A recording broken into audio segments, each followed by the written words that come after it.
everybody. Happy Friday. Next week is spring break. So today we will continue to talk about 8.3. All right. And you can see here, so next week, Wednesday, you have homework 8.3 and quiz 3 due. And let's continue 8.3. So last time we talked about all the 6 inverse trig functions. And let's review. What's the graph of sine x? Wave. Starting with 0. Okay? The graph of cosine waves start 1. Right? And then the tangent looks like x cubed. Cotangent, like you flip it over, right? But cotangent, you start with 0 and then draw until pi. So the period is pi. You draw it from 0 to pi, and like that. And then the secant, cosecant, you flip the cosine and sine. So it's up, down, right? To find the inverse function, you pick a 1-to-1 piece. You restrict the domain, so it's 1-to-1. And then you flip it over the line y equals x. So that's why when they ask you to find or evaluate the inverse trig function of some value, it's enough to just draw the graph of the trig function. And then you imagine if y equals some number, and then find the corresponding x in the restricted domain. Do you still remember? Yeah, everybody? And then last time we also talked about if you want to use your calculator to compute the inverse secant, inverse cosecant, and inverse cotangent. You gotta be careful, right? You express in terms of inverse cosine, inverse sine, and inverse tangent because your calculator only has those 3 buttons. So the inverse secant is inverse cosine of 1 over u, and inverse cosecant u is inverse sine of 1 over u. So this too is okay. The problem is the inverse cotangent. The range of the inverse cotangent is 0 to pi, but your inverse tangent, the range is negative pi over 2 to pi over 2. That's why if your u is negative, you need to add pi to it. Do you still remember from last time? Yes. So this part gotta be careful. And so today, continue. And here, inverse trig function. So we already talked about the domain and range. How do we remember? So when you look at inverse sine or arc sine, you draw the sine, right? You draw the sine like this. And you restrict to the 1-to-1 piece, which is here. Okay? This is the sine x. You restrict to the 1-to-1 piece. And then you can see the domain here is negative pi over 2 to pi over 2. And the range is negative 1 to 1. Then the arc sine is the inverse function of the sine. So you kind of switch the domain and range.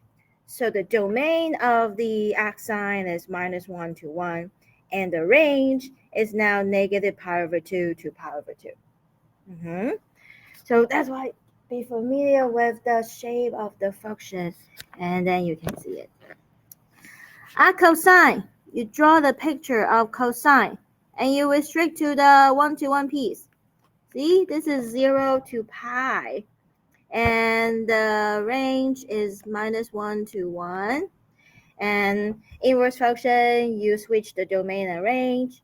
So for the arc cosine, domain is now -1 to 1, and the range is 0 to pi. Is that okay, everybody? This is how we think.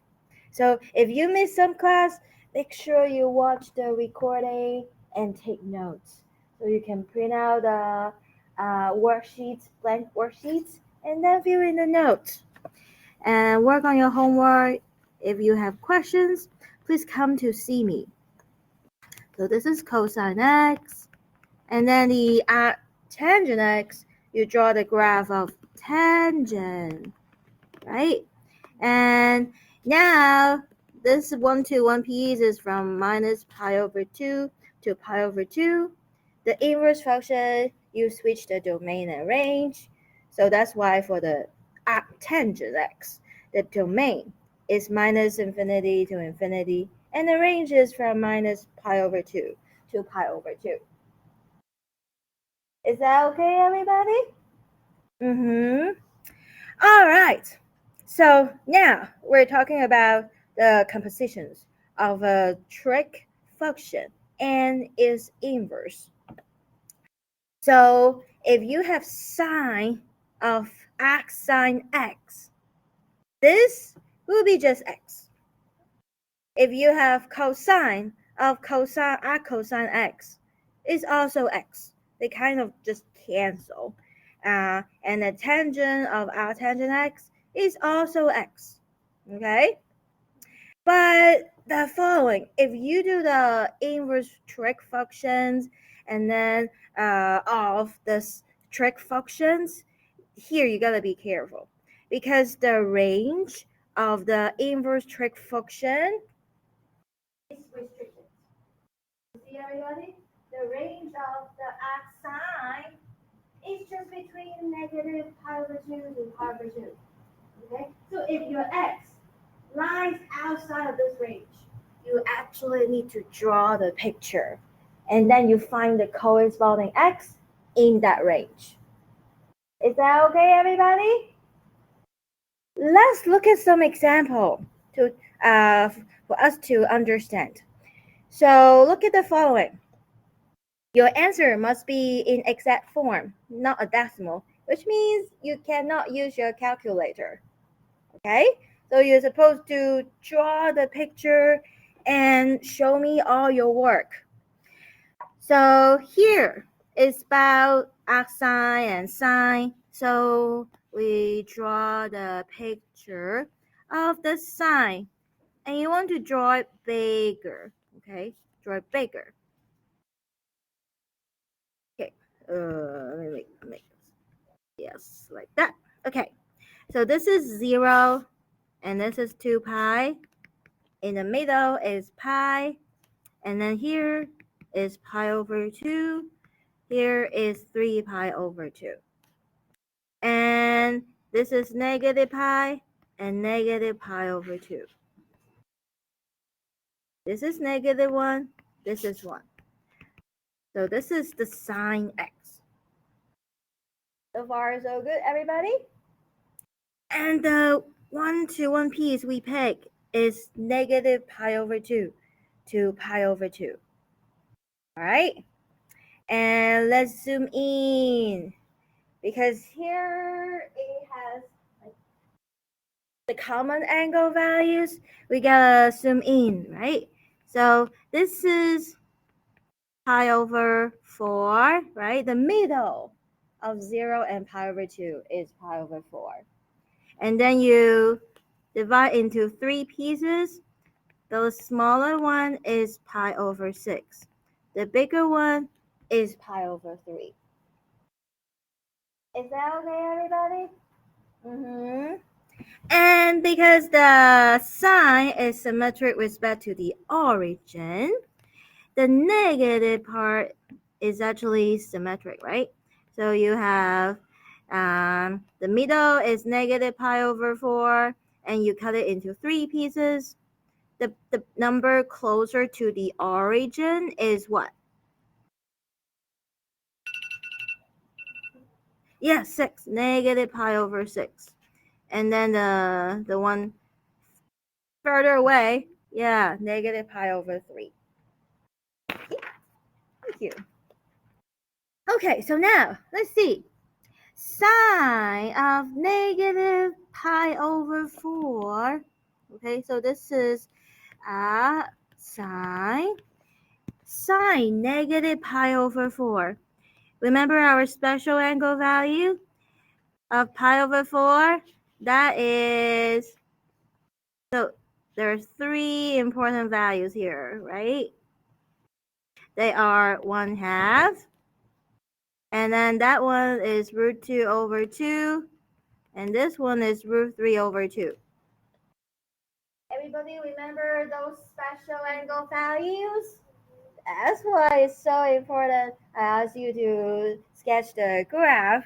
This is the values in the first quadrant. And now, do you see here? This and this, they're quite symmetric, right? So negative pi over 4, it will be negative. Exactly. The number is the same as the sine pi over 4, but negative. Therefore, we get negative square root of 2 over 2. Okay? So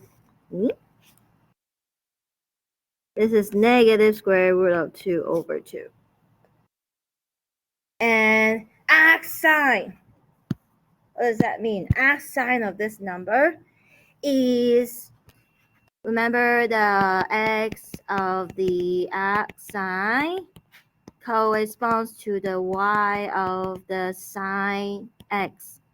This is the same as saying we let y equals negative root 2 over 2. So we find the x in that 1-to-1 piece, negative pi over 2 to pi over 2, such that we have the corresponding y. See, this is the y. So the corresponding x is negative pi over 4. Thank you. Okay, so the answer is negative pi over 4. And do you see it's the same as the original? Yes. So this is what it means. If your x is between negative pi over 2 to pi over 2, the arcsine of sine x is x. Is that okay, everybody? Yes. But what if x is outside of that range? Yes, and we need to do more things if the x is outside of that range. Okay, so let's look at part B. This is about cosine. So we draw the picture of cosine. Cosine start with 1, right? And then we go down and up. That's 2 pi. And that's pi. That's pi over 2. And 3 pi over 2. The 1-to-1 piece we pick is from 0 to pi. Is that okay, everybody? And because cosine, sine, secant, cosecant, they are 2 pi periodic, right? So if you see an angle is not in the range of 0 to 2 pi, you can find a coterminal angle within that range. And then here, do you still remember in exam 1? How do you find the coterminal angles? You either add multiple of 2 pi or subtract multiple of 2 pi until you have an angle. Yeah, in that range. So let's see. This is our angle, right? So negative 45 pi over 7. If we add 2 pi, let's see, what is that? Okay, so when we add 2 pi, this is negative 7, 40 pi over 7. When you add 2 pi, it's like you add 14 pi to it, right? we take the common denominator, and then you realize, sorry, I should put a negative sign here, right? Negative 31 pi. Is it enough? Not enough, right? So let's add 4 pi. So see, we see we added, oh, it's not enough. Okay, so let's add 4 pi instead of 2 pi. If we add 4 pi, that means is how many pi over 7? 28. Do you agree? Yes? But 28 is still smaller than 45, right? When you add them, it's still negative. So 4 pi is not enough. What's the next one you want to try? 6. Okay, 6 is how many over 7? 42. Is 42 enough? No. 42 is still smaller than 45, right? So we need to add 8. So you keep trying. You add multiple of 2 pi until your resulting angle is within 0 and 2 pi. So 8 is 56. Good. So now 56 minus 45 is 11. Okay, everybody? So we got 11 pi over 7. And where is this angle? Okay, so let's see. We have 0 and the pi over 2, and then the pi, and then the 3 pi over 2, and then the 2 pi. This is quadrant 1, quadrant 2, quadrant 3, and quadrant 4. Yes, everybody? Mm-hmm. And where is this angle? Okay, let's see. The denominator is 7, right? So pi over 2 is the same as, let's see. Okay, so maybe it's easy to look at the pi. You know, the pi here is 7 pi over 7, right? And then you know, oh, 11 is bigger than 7. Of course, it's bigger than pi, right? And then we want to compare, okay, this angle and the 3 pi over 2. Which one is bigger, okay? But the denominator here is 2 and here is 7. If you want to compare them, you need to express them in the same common denominator, right? So here, 11 pi over 7 is you multiply by 2 on top and the bottom. You get 22 pi over 14, right? And 3 pi over 2, you multiply by 7 on top and the bottom. You get 21 pi over 14. Yes. So after you find the common denominator, now you see, oh, the 22 pi over 14, of course, is bigger than 21 pi over 14. Yes. Mm-hmm. So this is in quadrant 4. So an angle here. So this is in quadrant 4. 22 pi. Now we can put 11 pi over 7. Okay, after we just express 22 pi over 14 if we want to compare and figure out which quadrant it lies in. So it's in quadrant 4. Okay, so now how do we find the, okay, so here, this is the y value, right? And then you draw the y value, okay?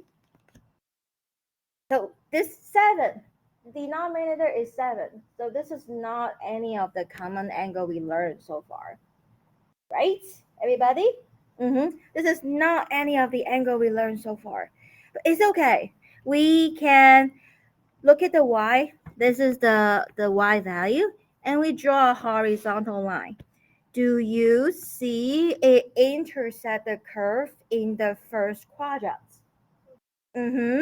So our goal is to find that angle because that angle is going to be in the range from 0 to pi and is our answer. Okay, so yeah, we find the y value and then find the corresponding x value in the range of 0 and pi, and so it satisfies that. Okay, so now this example, it needs us to recall the concepts of reference angle. Reference angle. Okay, so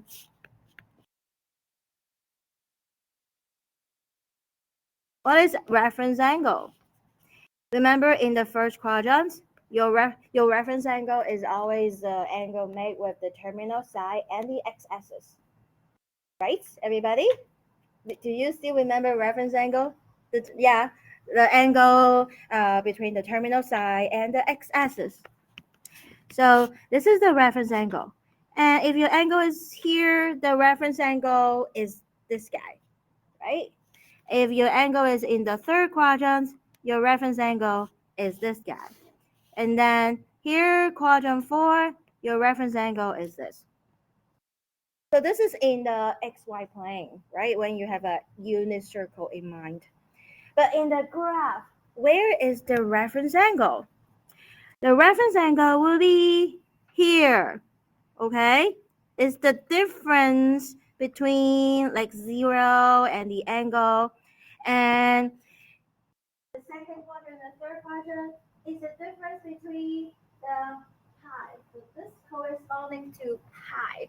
So if we draw the picture, like this is the y, okay? And then the reference angle will be here. This is in quadrant 1, this is in quadrant 2, and in quadrant 3 will be here. And then this is in quadrant 4. Do you see the reference angle? They're all the same width. So in quadrant 1, the reference angle is here. And then this, and then this, and then this. Is that okay, everybody? So our angle is in quadrant 4, right? In quadrant 4. So let's draw a picture in quadrant 4. Remember, that's our t, our reference angle, t prime.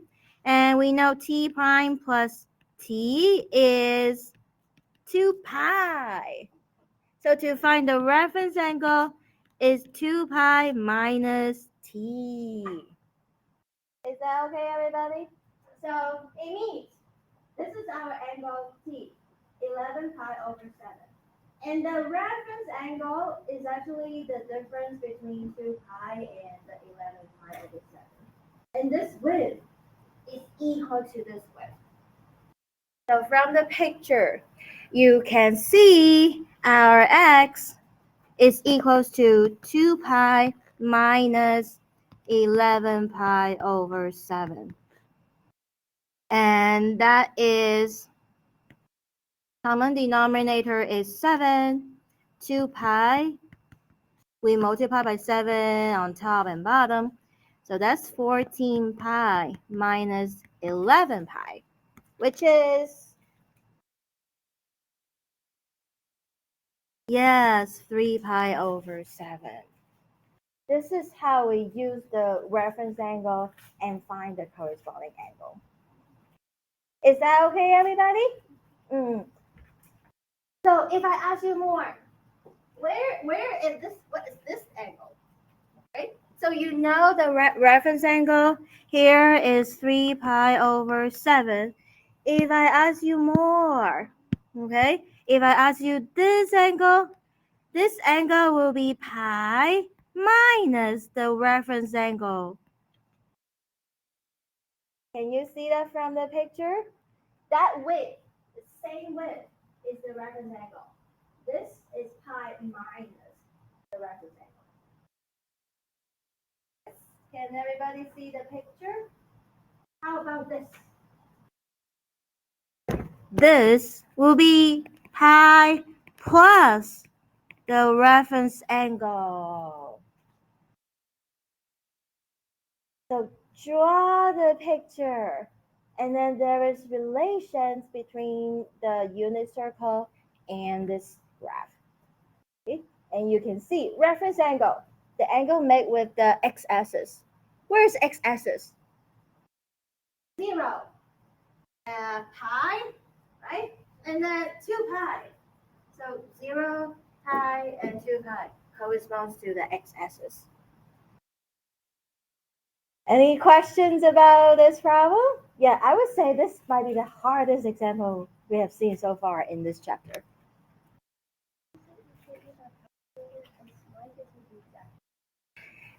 The code, this is the learning objective of this course, is to understand it. Understand why we get this number. Your calculator is just help us to, okay, before you use calculator, you learn how to add numbers, how to subtract numbers. You understand how to do the calculations. Then your calculator will just say, okay, because you understand it, now you can save time to just use your calculator and type it, right? But you do understand it first, then use your calculator. Yeah. Okay, so next, we look at the following. So the previous problems, we have arc sine of the same trig function sine, or arc cosine of the cosine. What if we have arc sine of cosine, or if we have mix of different trig functions, inverse trig functions? Well, in this case, you need to draw 2 pictures. Okay.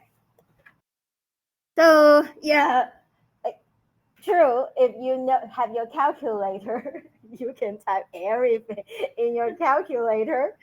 But that's not what we are here for, right? We're here to learn why. Okay, after you learn why, next course, you can use your calculator. And you don't need to explain why. You don't need to do. Oh, okay. All right. And so let's see. We have, okay, so look at this expression. We evaluate from the inside to the outside. So the inside, by the way, this is how you're going to show your work in the exam. Is that clear, everybody? So if I give you like 7 points on this problem, I want you to sketch the graph and show all your work. And there are some problems in the exam, I ask you to use your calculator. Then you just like put in a number, and you can see the points value is usually just 4 points or 3 points if you directly use calculator. And then these, if I give you 7 points, 8 points, you know you're gonna write more. Okay, so look at the inside. The inside is cosine. So we draw the cosine graph. I need a longer line for cosine. And this is the cosine graph, okay? So you need the negative part because this angle is negative. So this is y equals cosine x. And this is 0. This is 2 pi. This is pi. And this is pi over 2. And 3 pi over 2. Oh. Okay. And 1 and negative 1. And do you see this angle is negative? So negative pi over 2 is right here. And negative pi over 3. So remember, the middle is negative pi over 4. And then you cut it into 3 pieces. Yes, everybody? And the point closer to 0 is negative pi over 6. And the one further away from 0 is negative pi over 3. Yes. So then you look at 4 to 6.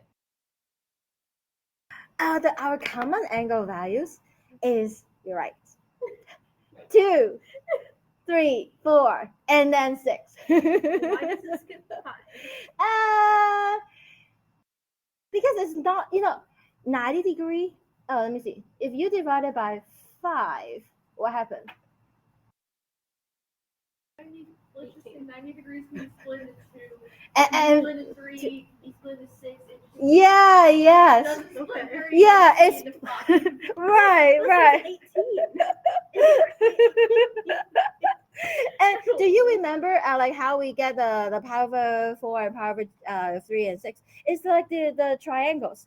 We first look at the triangles with like 45 degrees. So you have 1, 1, root 2.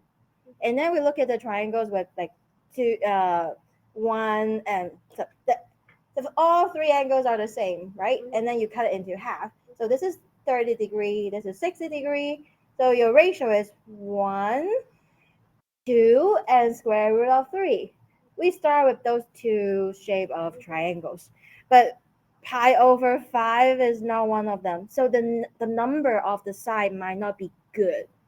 Because then the cosine values, you might not able to use a nice number to compute. You might get a bunch of decimals. Okay. Yeah, that's why we don't consider that. Okay. That's a good question. Yeah. I've been wondering that throughout what we were doing with the entire session. I was like, yeah. Five come in at. Okay, and then do you see here? This is about 1/2. Okay, remember all these values. 1/2, and then the next one will be root 2 over 2. The next one will be root 3 over 2. If it's above the x-axis, the value is positive. If it's below the x-axis, the value is negative. Okay, so from the picture, we know that is 1/2. So this is x sine of 1/2. Yep, everybody? Okay, now to find x sine 1/2, we need to draw the sine graph. Okay, so it's like 2-step process. All right. X sine. Okay. Let me draw. So sine looks like this and looks like that, right? And the 1 to 1 piece we pick is from negative pi over 2 to pi over 2. This is pi. Yeah, that's 2 pi. Right? Yes, everybody. This is the sine graph. And the 1 to 1 piece is negative pi over 2 to pi over 2. Okay, yeah, this is pi over 2. And what? The first quadrant. See, now you need a bigger graph. You cut it into half. That is pi over 4, right? And you cut it into 3 pieces. That is pi over what? The smaller one is pi over 6. And the bigger one is pi over 3. Okay, and now this is like the x of the x sine. It corresponds to the y of the sine. So it's the same as saying we let the y equals 1/2, and we want to find the x in the interval negative pi over 2 to pi over 2, which satisfies this condition. So 1/2, okay, we know that's 1. 1/2 is in the middle. Yep, everybody. Can you draw it? Oh, can you find the x? See? Can you find the x? Pi over 6. Therefore, the answer is pi over 6. So, how do we find this number? It's actually look at the graph of cosine and sine. Just for my side. Mhm. Does the numbers go any smaller than pi over 6? What? The number? Is pi over 6 the smallest number? If we just look at the common angle value, yeah, pi over 6 is the smallest, and then pi over 4, and then pi over 3, and then pi over 2. Yes. Yeah, good. Okay, any questions of this example? No? All good? Okay, yeah, we'll do more example. All right. And because this part is hard, so we just do all the examples together. But I hope at home you practice your homework, and please do it like this. Don't use your calculator. Promise? You can use your calculator to check your work, okay? After you finish. And now let's see. We look at the inside. You see the inside is cotangent. What's the graph of cotangent? Yeah, and it's from. Oops, sorry. Why the button is? Okay, let me save it. Yeah, so, because the button is right here. It's so easy to press it by mistake, and then it become eraser. Yeah, I hope the button is right here. Okay, so why is still? Okay, let me see. Yeah, I have this. Eh? Hey. It says no. Oh. Oh my god. It says no. Okay, how do I get this out?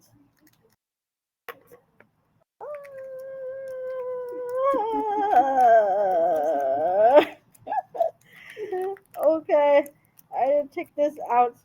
Come on, sorry. Technical issue with my stylus pen. Okay. And is it this way or that way? Okay. Let's try it. Okay. Is it working now? No? Is it the other way? Let me see. Okay, yeah, it's the other way. Like this. Okay. Okay. Hey! We have a dot. Okay. So, cotangent. Okay, cotangent. And the cotangent graph look like this, right? And this is from 0 to pi. And if you have 7 pi over 6, because the cotangent, the period is pi. So this is the same as you subtract pi. And then you get what? Because it's pi periodic, right? You want to make it in the range of 0 and pi. So we can subtract pi here. Then it's like 7 pi minus 6 pi over 6, which is pi over 6. So if you draw bigger picture, okay, and the pi over 6 is right here, okay.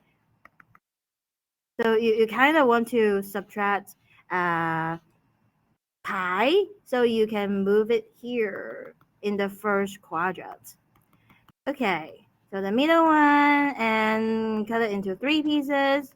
That's pi over 6. Oh, sorry. I mean, this is pi, and that is 7 pi over 6. And this pi over 3. So therefore, when you draw it, you get this guy. The cotangent 7 pi over 6 is the same as cotangent pi over 6. And what is cotangent pi over 6? For cotangent, special angle values. What is cotangent pi over 4? 1. And then you remember the number bigger than 1 is root 3. Root 3, yes. And the number smaller than 1 is 1 over root 3. That's the tangent and cotangent values. Yeah, everybody? So that's why here you gotta be familiar with the tables of common values. Okay, so cotangent, pi over 6. What is that? See? Pi over 6. You get root 3. Root 3. Okay, now how about the arctangent? So arctangent, you need to draw the graph of tangent. What's the graph of tangent? Yes, like x cubed.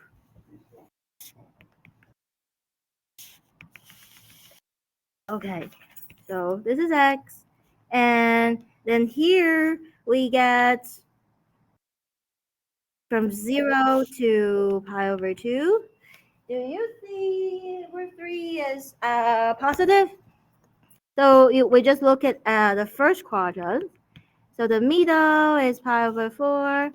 And then we get a smaller one is pi over 6. Bigger one is pi over 3. What's tangent pi over 4? It's 1, right? And then the number bigger than it is what? Yeah, exactly. So here, this is the picture of tangent. And now you're talking about the x of the tangent corresponds to the y of the tangent.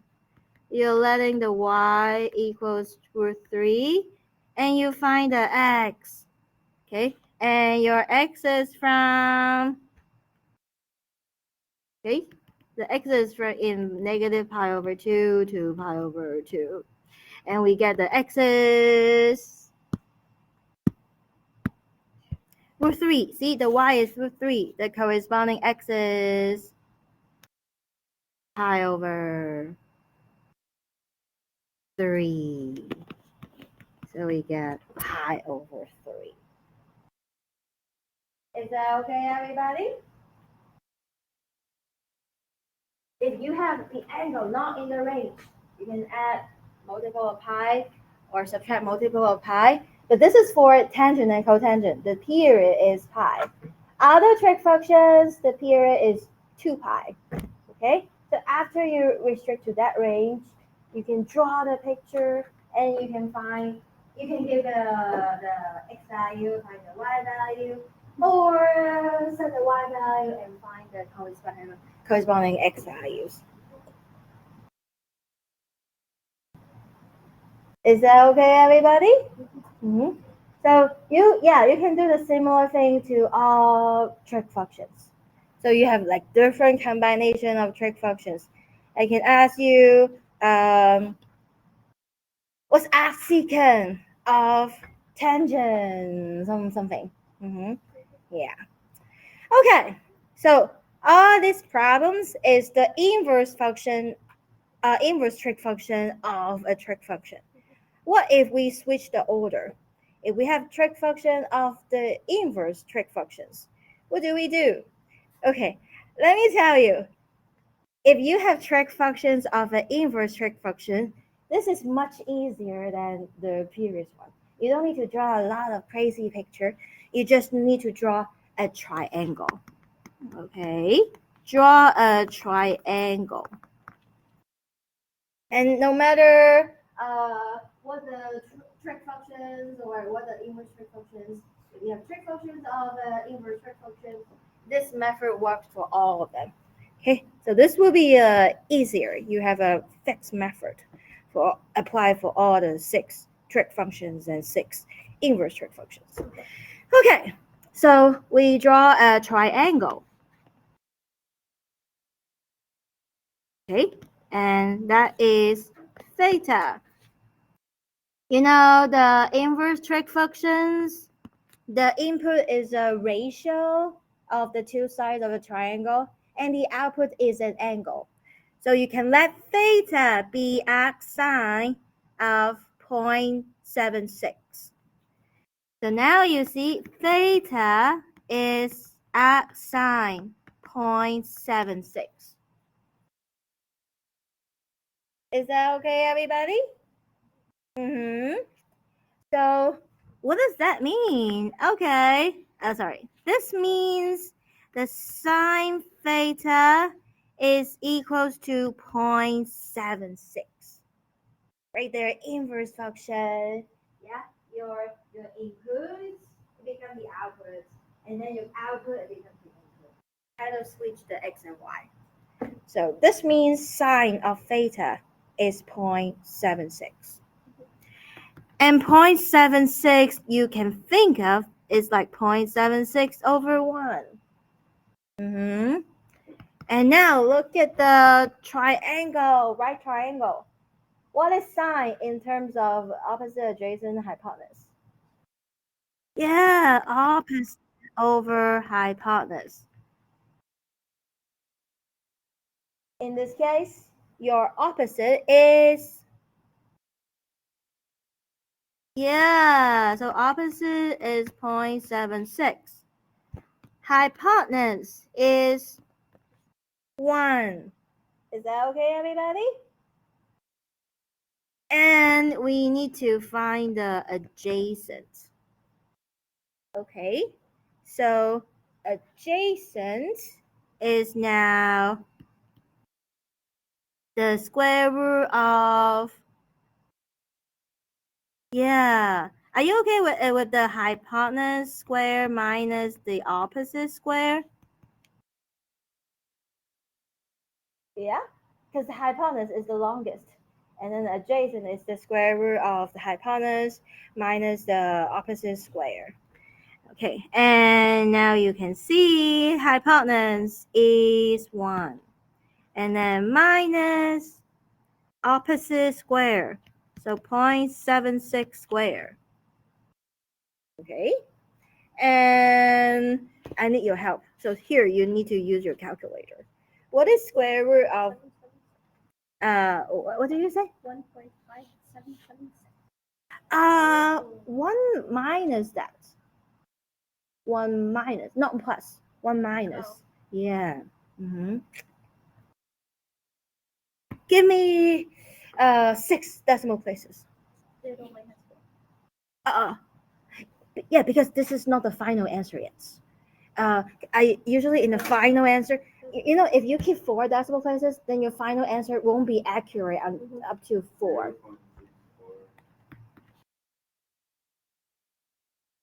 2, 3. Thank you.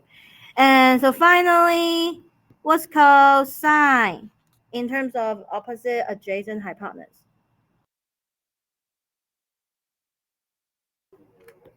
Exactly.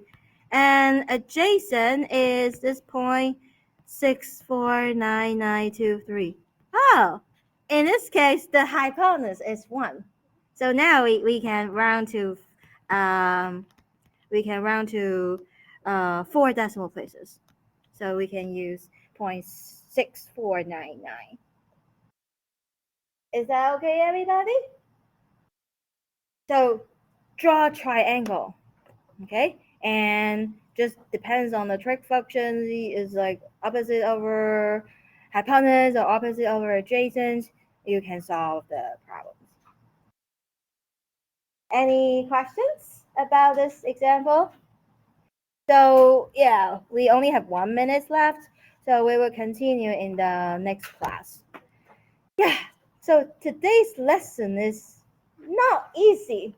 You see, it requires you familiar with all the trig graphs and the special angle values. Okay, and this is very important because in the next chapter we will solve equations involving trig expressions, and yeah, you're gonna need to find all solutions. This is like showing how do you find all solutions. Okay, Have a nice day and happy spring break.